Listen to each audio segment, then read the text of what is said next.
Palm Sunday. Wow, Palm Sunday. So today we enter Holy Week. That's what's happening today. Right across the world is the global church enters Holy Week again.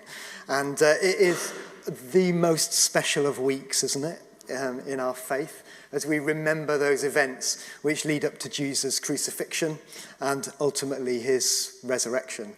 And I've just been really stirred with the phrase that we're to, as a church, for me personally, but as a church, I'd really want to encourage you to contemplate these saving acts this week. That's the phrase I've got, to contemplate these saving acts of Jesus this week as we head towards Easter. And so I'd just love us to pray, and then we'll get into looking at some of those events. Majesty, that's what we've just sung to you, King Jesus. And so as we now turn to your word, would you open it up to us afresh by your Holy Spirit? These saving acts that we read about in the Gospels, these events of Holy Week, from Palm Sunday through to Easter Day, what you did for us. May it blow our minds again this year. May you give us fresh insight, fresh depths of revelation, fresh impetus to our faith, fresh strengthening in our commitment to you, and a fresh call to obedience as we follow our Master, King Jesus. Amen. So, the Gospel accounts spend so much of their time talking about this final week of Jesus' life. And ultimately, Holy Week is all about Jesus. It's all about who he is. And there's some big questions to answer. Because the Gospels, they've kind of given hints and so on, but ultimately the people don't really know. Is he the long-awaited Messiah? Is he just another political agitator? Is he just another insurgent who will quickly get crushed by the Romans? Is he the king of Israel? Well, we'll find out. But the week begins with those questions. And the week begins on Palm Sunday. So through the week, as we read the Gospels, and I really encourage you to do this week, is spend some time, pick a Gospel and read those final few chapters and just think about those events. That we see Jesus in Jerusalem, and he's in contact and conflict with the religious authorities. That's in the early part of the week.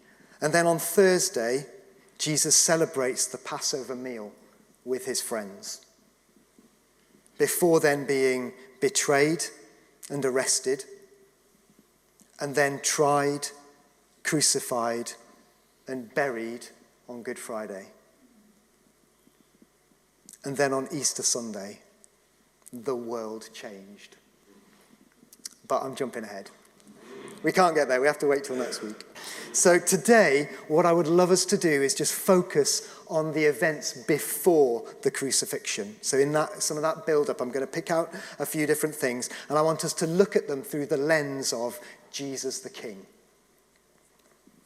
Now, last year in the UK, we had a new king crowned.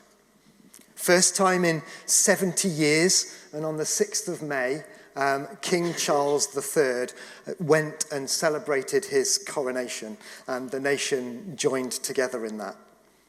And given that it's not like a regular event in our history, in terms of, certainly in my lifetime, it's the first one that's happened, but it just made me think about what it means to be crowned, what the coronation actually consists of.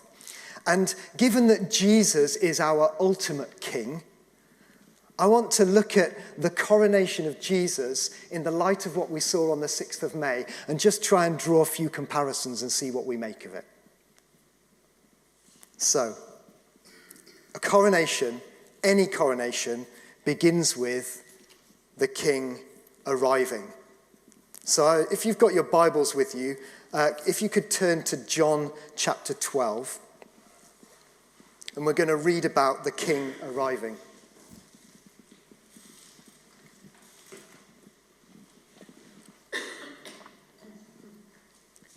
So John chapter 12, verse 12. The next day, the great crowd that had come for the festival heard that Jesus was on his way to Jerusalem. They took palm branches and went out to meet him, shouting, "Hosanna! Blessed is he who comes in the name of the Lord. Blessed is the King of Israel." Jesus found a young donkey and sat on it, as it is written, "Do not be afraid, daughter Zion. See, your king is coming, seated on a donkey's colt." Passover was a significant time of the year for the Jews. It was one of their key festivals, and it was a time when they remembered that a really important event when they were rescued out of slavery in Egypt into freedom in the wilderness and then into the promised land. And the word Passover, you may recall, comes from the fact that the Israelites had to kill a lamb and take its blood and paint it on the doorposts and lintels of the house. And that indicated to the destroying angel that they belonged to God. And so that night, as the angel visited each house, and to kill the firstborn in each of those homes, the homes with blood on the doorposts and lintels, the blood of the lamb, meant that the angel passed over them, and they were saved. It is, I think, the single most significant event in the history of the Israelites, because it defined them as a people, brought them out of slavery, the hand of God in redemption. And so each year they would pilgrimage to Jerusalem to remember those events and to celebrate. And that's why there was a celebratory tone this morning as Mark and Becky led us and stirred us to praise, because we join that celebration. Now, as the pilgrims traveled along the road to Jerusalem, people would come out and they would lay branches on the ground for them to walk over, and they would wave palm branches. That's what's happening.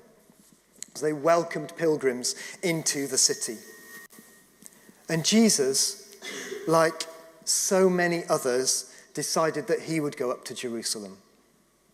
He would pilgrimage there. He would go and celebrate with his disciples. But for Jesus, this was no ordinary pilgrimage to the holy city. Jesus wasn't just another pilgrim joining the crowds. Jesus knew there was another purpose to what he was doing. And so a few verses after the passage we read Jesus saying, "The hour has come for the Son of Man," that's him, "to be glorified." He knows that something else is going to happen as he makes his way to Jerusalem at this Passover time.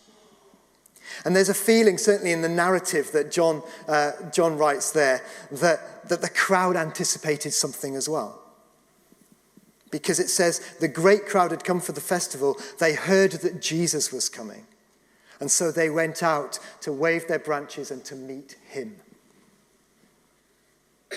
And they shout these quotes, "Hosanna, blessed is the one who comes in the name of the Lord. Blessed is the King of Israel." They shout out. Well, these are quotes from Psalm 118. Psalm 118 is one of a series of psalms called the Hallel, which the Jewish people would shout out and recite and celebrate and sing as part of the festivities, this series of psalms. And so those words are in their thinking and in their mouths as they celebrate, and yet they direct them towards Jesus. There's another level to what they're doing here. Hosanna. It means he saves. Salvation is here. That kind of feel to it. Blessed is he who comes in the name of the Lord. They look at Jesus and they recognize that he's a representative of God. He comes in the name of the Lord. And then blessed is the King of Israel. They designate Jesus as King of the nation. It's amazing. But how could he be the king? How could that be the case? Look at how he arrived. He arrived on a donkey, on a colt, the foal of a donkey. I mean, that is not how kings turn up, is it? Or is it? It says in verse 14 that he found a young donkey and sat on it. Now, the other gospel writers pad out the story a bit more, and they send off the disciples to go and speak to there's a man who has a colt, a foal of a donkey. Bring it along. Say the master has need of it. They sit on it and so on. It doesn't matter the details of the story in some sense. What matters is that it was a borrowed donkey. This Jesus, this King of Israel, couldn't even command his own mode of transport into the city to his coronation. That's not how kings arrive. It's not how kings arrive. Just look at this picture of how King Charles arrived in the city of London, ready for his coronation. Golden carriage, crowds lining the roads, waving their palm branch and Union Jacks. We've got some armed officers there. We've got various mounted military personnel. Now look at how Jesus arrived.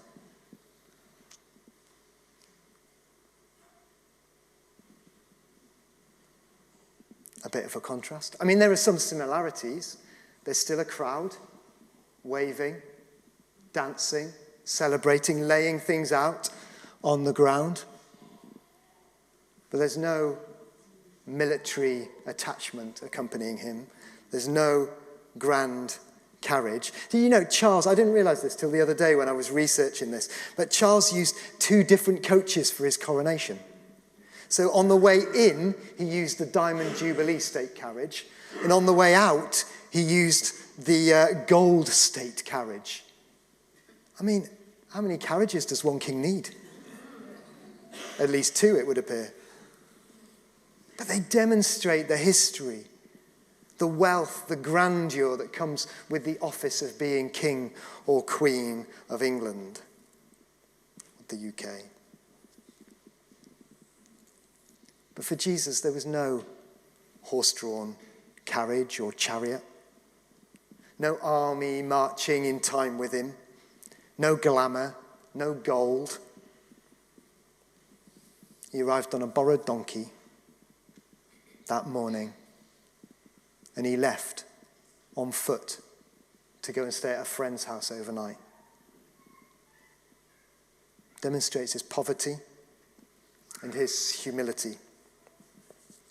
Listen to the prophet, and John quotes the prophet Zechariah in his account, but Zechariah 9:9 says, "Rejoice greatly, daughter Zion. Shout, daughter Jerusalem. See, your king comes to you in a golden coach."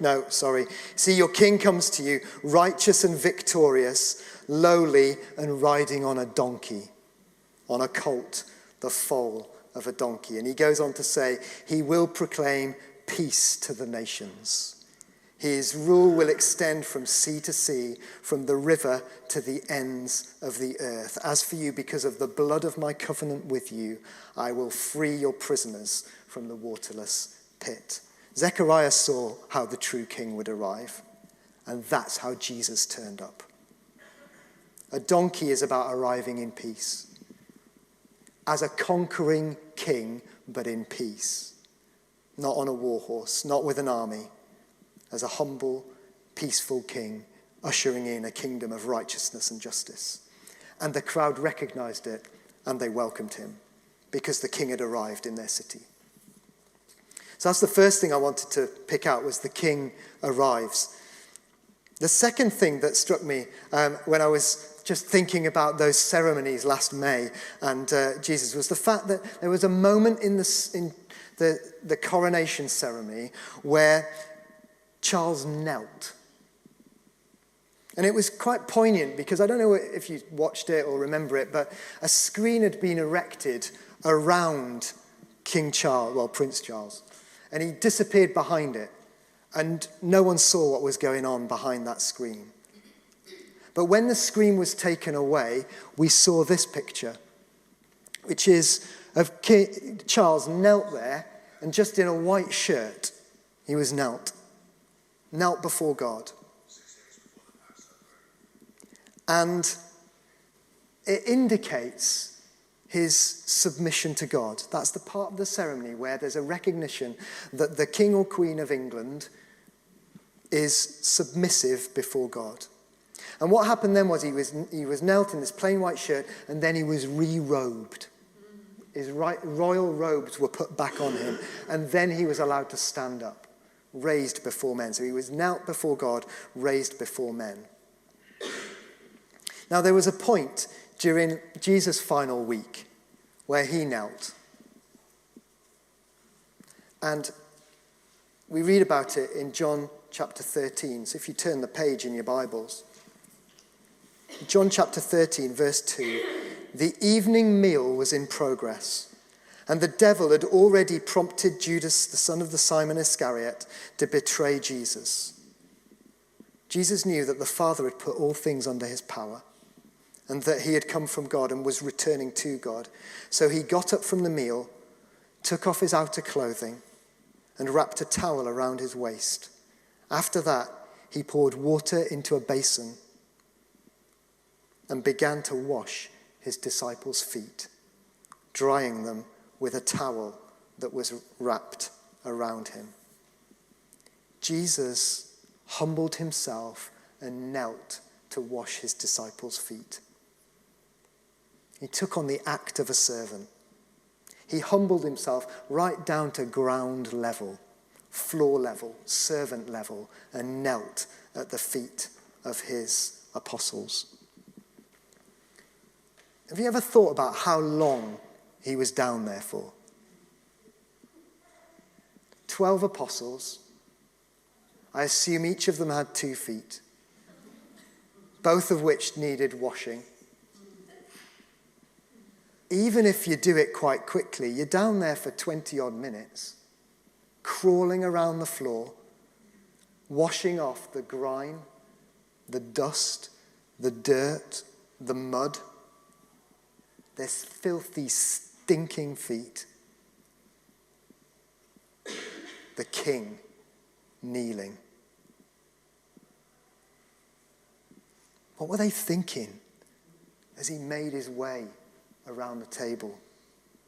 Simon Peter, James, John, Andrew, Philip, Bartholomew, Matthew, Thomas, Thaddeus, James the son of Alphaeus, Simon the Zealot, Judas Iscariot, one after another, washing their feet. What do you think he said to them? Do you think he was smiling? Do you think he was making comments about their ticklish feet or the need to cut their toenails? Was he tenderly massaging their feet as he washed them, looking into their eyes, saying, I love you? I don't know. I don't know what he was doing, but I know he was on the floor kneeling, washing their feet. The King of Israel. This is their leader. This is Jesus. This is their teacher, their master, on his knees, washing their feet. And we know it was too much for Peter, who tried to get Jesus to stop. No, don't do that. Jesus said, I have to do this. I have to do this. Significant for him. Why? Because he came not to be served, but to serve. That was his place. On the floor, washing feet. The King of the universe. Charles, our king, knelt before God and then was raised to stand in front of all of us. Jesus, the King, knelt as God to wash feet. The contrast is significant, I think.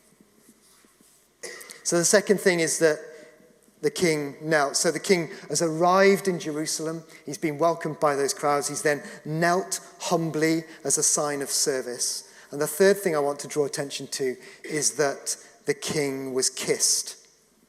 There was a moment in the ceremony, there's a picture coming up on the screen where Charles was kissed by Prince William, the heir to the throne. The kiss symbolizes allegiance, a recognition that Charles is now the king. I'm sure you know where this is heading. But Jesus too was kissed by one of those closest to him.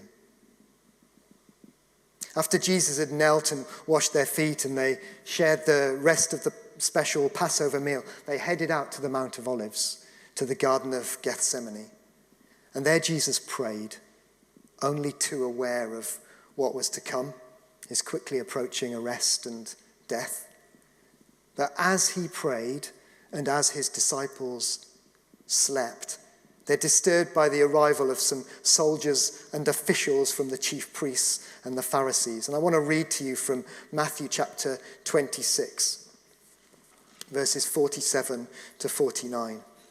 While he was still speaking, that's Jesus, while Jesus was still speaking, Judas, one of the 12, arrived.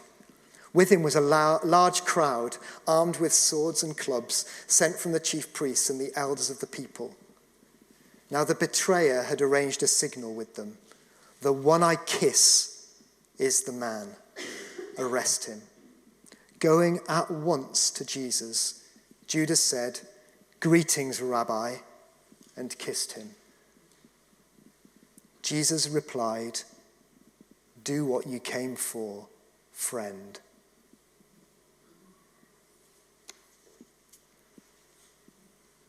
Jesus is kissed.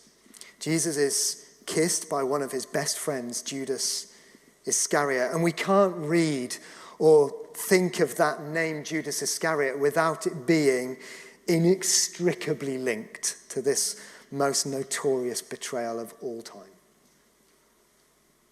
And yet, until that moment, none of those close to Jesus and Judas had any idea what was going to happen.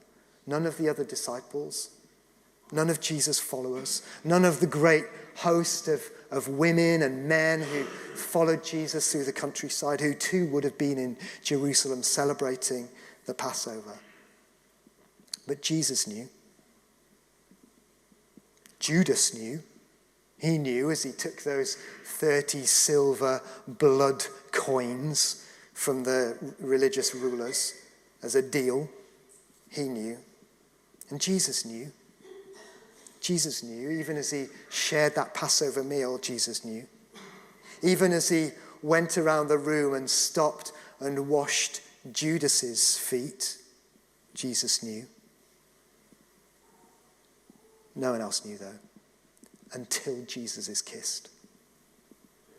A kiss, that sign of friendship, is used as the ultimate stab in the back.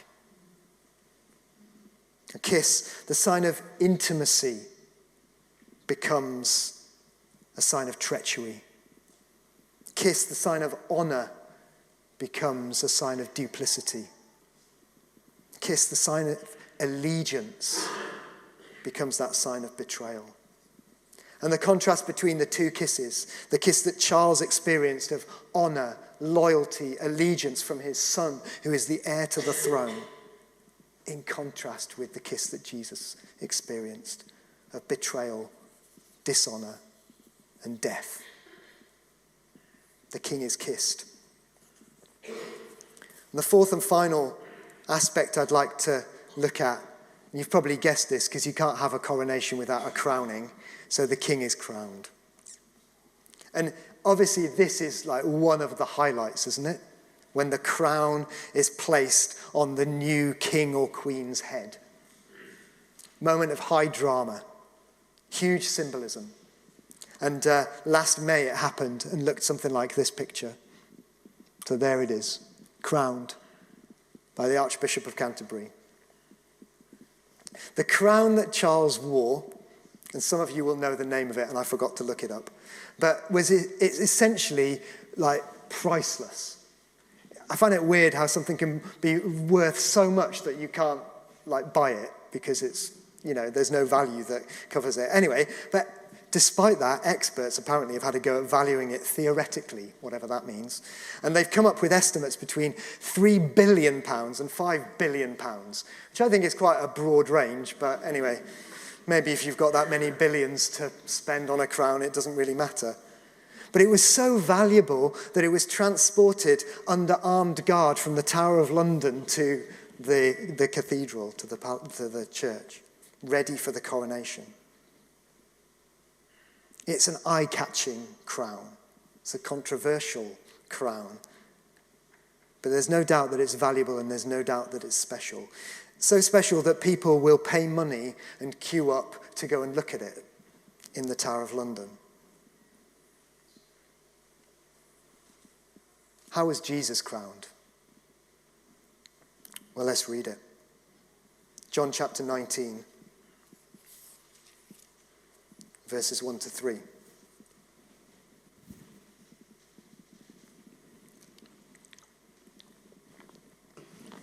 Excuse me. Then Pilate took Jesus and had him flogged. The soldiers twisted together a crown of thorns and put it on his head. They clothed him in a purple robe and went up to him again and again, saying, "Hail, King of the Jews!" And they slapped him in the face. Horrific, isn't it? Such a contrast in image between that of what happened last May and what happened to Jesus. Jesus was crowned with a crown of thorns, vicious thorns, huge, sharp things. And then it says it was placed on his head. Well, let me just read Matthew's version to you. Matthew 27:27. Then the governor's soldiers took Jesus into the praetorium and gathered the whole company of soldiers around him. The whole company of soldiers around him. That's a lot of men. They stripped him and put a scarlet robe on him and then twisted together a crown of thorns and set it on his head. They put a staff in his right hand. Then they knelt in front of him and mocked him. "Hail, King of the Jews," they said. They spit on him and took the staff and struck him on the head again and again. After they had mocked him, they took off the robe and put his own clothes on him. Then they led him away to crucify him. So they'd set the crown of thorns on his head. They gave him this staff to mock him. And then they took that staff and they beat him on the head, so that the crown of thorns was embedded deep into his skull. This is what they did to our King. This is not the gentle resting of a beautiful crown on someone's head as a moment of glory and celebration. This is a moment of extreme mockery and cruelty and horror and pain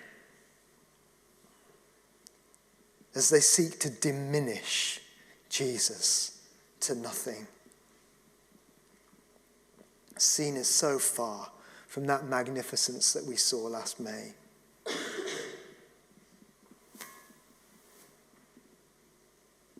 And we know that there was worse to come. Jesus would go on to be convicted of crimes he didn't commit, condemned to death, dragging his cross till he couldn't anymore through the streets of Jerusalem, and then murdered on a cross in agony. And through all that was to follow,